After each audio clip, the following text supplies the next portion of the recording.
जय हिंद साथियों। आज का जो विषय है महत्वपूर्ण न्यायिक निर्णय, ये यूपीएसआई मूल विधि की सीरीज चल रही है। आप में मेरी प्लेलिस्ट में जाइए, वहाँ पर आपको इसकी पहली क्लास मिल जाएगी।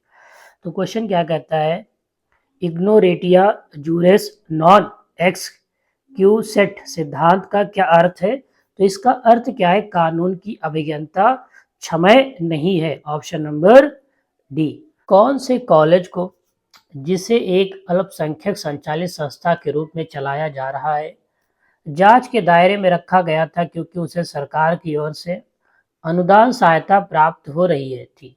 अदालत ने यह फैसला सुनाया कि अनुदान एक संस्था के रूप में अल्पसंख्यक स्वरूप को बदला नहीं जा सकता।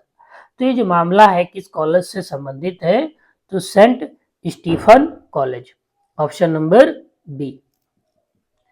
किस न्यायिक मामले में उच्चतम न्यायालय ने यह राय दी थी, अनुचित क्षेत्रों में सरकारी जमीन, आदिवासियों की जमीन, वन्य भूमि गैर आदिवासियों अथवा निजी कंपनियों को खनन अथवा औद्योगिक कार्यों के लिए पट्टे पर नहीं दी जा सकती, तथा ऐसे कार्य केवल आदिवासियों अथवा सरकारी उपक्रम द्वारा ही किए जा सकते हैं।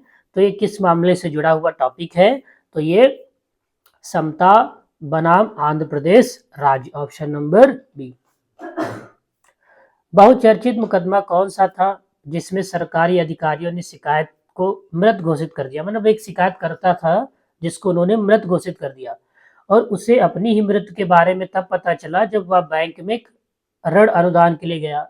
यह मुकदमा उसके अपने अस्तित्व की लड़ाई थी। तो ये मुकदमा किससे जुड़ा है, तो लाल बिहारी मुकदमा। Option number A. ठीक है, 1975-1994। किस मामले में उच्चतम न्यायालय ने कहा है कि जो लोग अनायास ही राज्य की हिरासत में हैं, उनके प्रति सरकार का एक विशेष दायित्व है यह सुनिश्चित करना कि पुलिस या जेल अधिकारियों की एक बड़ी जिम्मेदारी है कि उनकी हिरासत में किसी नागरिक को उसके जीवन के अधिकारों से वंचित न किया जाए। तो ये जो मामला है वो नील बेहरा बनाम उड़ीसा सरकार। ऑप्शन नंबर क्या है इसका, सी है। इंदिरा साहनी निर्णय के रूप में बहुचर्चित जनहित याचिका मामले का ऐतिहासिक माना जाता है। याद रखना, इंदिरा साहनी अगर कहीं पर टॉपिक आ जाए तो ये पिछड़ा वर्गों से संबंधित है। तो ऑप्शन नंबर क्या होगा, सी। अदालत ने सरकारी नौकरियों में पिछड़े वर्ग के लिए आरक्षण और औचित्य और जरूरत को स्वीकार किया था, इसलिए ये इंपॉर्टेंट टॉपिक हो जाता है। तो याद रखो, इंदिरा साहनी मतलब पिछड़ा वर्ग से संबंधित टॉपिक है। किस मामले में उच्चतम न्यायालय ने माना था कि बलात्कार या बलात्कार के प्रयास के किसी भी मामले में समझौते का विचार अवैध है। तदनुसार उच्चतम न्यायालय ने ऐसे सभी मामलों में मध्यस्थता की संभावना को खारिज कर दिया था। ठीक है, तो सब मामला कौन सा था इस मामले से ऐसा जुड़ा हुआ है, तो मध्य प्रदेश राज्य बनाम मदन लाल। ठीक है, ऑप्शन नंबर सी। किस न्यायिक मामले में सुप्रीम कोर्ट ने कहा कि नाम पर महात्मा गांधी जैसी ऐतिहासिक रूप से सम्मानित व्यक्ति के खिलाफ अश्लील भाषा का प्रयोग नहीं किया जा सकता है। तो ये जो मामला था ये किससे जुड़ा हुआ है, तो देवी दास बनाम महाराष्ट्र राज्य। देवी दास बनाम महाराष्ट्र राज्य। ठीक है, और ये 2015 का मुकदमा है। ठीक है, तत्कालिक न्याय का अधिकार एक अधिकार है जो जीवन के अधिकारों के अंतर्गत आता है। यह मुख्य रूप से जनता द्वारा मुकदमेबाजी के बाद परिणाम के रूप में प्रवर्तित हुआ है। तो प्रवर्तित हुआ है, ये कौन सा मुकदमा है, तो हुसैन आरा खातून बनाम बिहार राज्य।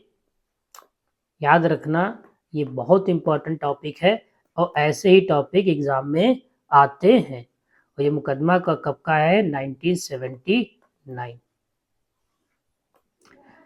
किस न्यायिक मामले में उच्चतम न्यायालय ने कहा था कि सत्ताधारी दलों को सरकार द्वारा प्रायोजित विज्ञापनों में राजनीतिक नेताओं और विशिष्ट व्यक्तियों की तस्वीरों का इस्तेमाल नहीं किया जाना चाहिए। ठीक, इस्तेमाल नहीं करना चाहिए।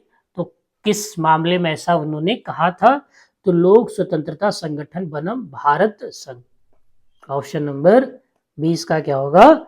राइट होगा। किस मामले में सुप्रीम कोर्ट ने यह फैसला दिया था कि कोई भी सांसद, विधायक या विधान परिषद का सदस्य जो एक अपराध का दोषी पाया जाता है और उसे न्यूनतम 2 साल कारावास की सजा दी गई है, वह तत्काल प्रभाव से सदन की सदस्यता खो देगा। ठीक है, तो ये मामला किससे जुड़ा हुआ है? तो ये मामला जुड़ा हुआ है लिली थॉमस बनाम भारत संघ। Option number D, lily Thomas बनाम भारत सरकार। किस मामले में उच्चतम न्यायालय ने यह माना था कि पहली शादी के रहते हुए दूसरी शादी करना एक दंडनीय अपराध है? हालांकि इसमें दूसरी शादी अमान्य नहीं होगी, मतलब अपराध है लेकिन अमान्य नहीं होगी। तो मामला कौन सा था ये? सरला मुदगल बनाम भारत संघ। ठीक है, ऑप्शन नंबर इसका क्या होगा? ए होगा।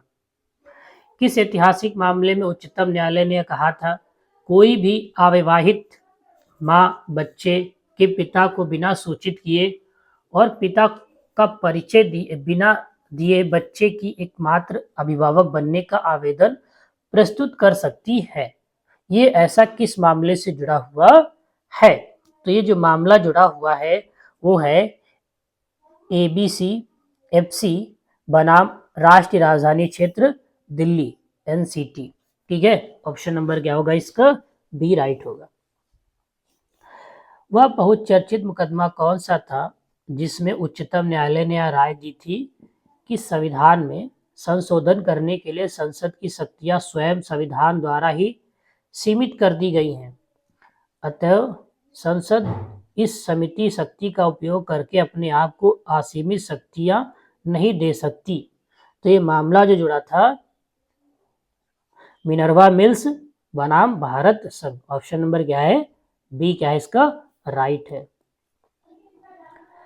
1963 के किस मामले में सुप्रीम कोर्ट ने अपने पिछले फैसले को दुरुस्त किया और कहा कि प्रस्तावना संविधान का एक हिस्सा है?